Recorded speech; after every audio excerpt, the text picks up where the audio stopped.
ওগো আমার নবী তোমার দুটাই সিদরাতুল মুনতাহা দেখার জায়গা না, তোমার দুটাই কি আমার আরশে আজিমের মধ্যে রাখার জায়গা। তুমি দুটা কই যাইও না, তুমি দুটা লইয়া আল্লাহ রাব্বুল আলামিনের ঘোষণা মতো আল্লাহ রাসূল যখন তুমি একটা আরশে আজিম কেসে কাট করা কত কঠিন। وباركنا حوله لنريه من آياتنا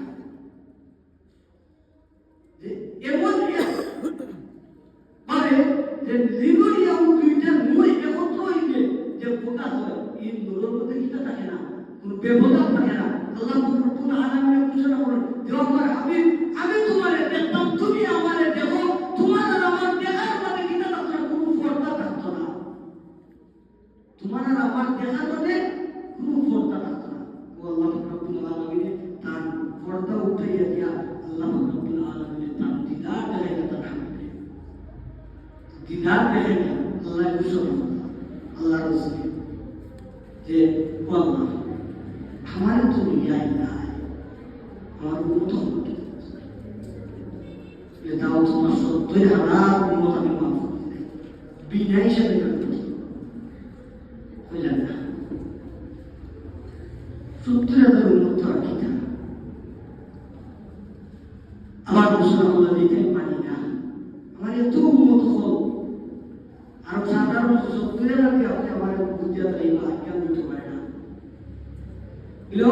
আমার হাবিব তাও ঠিক আছে, যদি তুমি ৭০ মানো না তাহলে এক জনের লোকে আবার আরো ৭০,০০০ করে মাফ দিব, এক জনের লোকে আরো ৭০,০০০ করে মাফ দিব।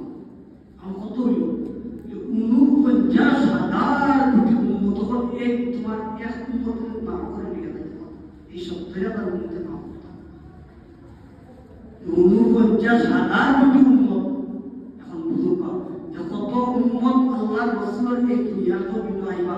কোন সময় আল্লাহ ঘোষণা করে দিয়েছেন যে আমার হাবিব আমি তোমার ৪৯,০০০ কোটি উম্মত মাফ করি। এখন এই যে মাফির যে সময়টা আইছে কিনা, যে সময় আল্লাহ তোকে সাক্ষাৎ করলা, সে আদিনী মেয়েরা আল্লাহ দিদার দেখাইলা, পর্দা উঠাইলা। এখন পর্দা উঠাইলে কিনা, পর্দা উঠাইলে সালাম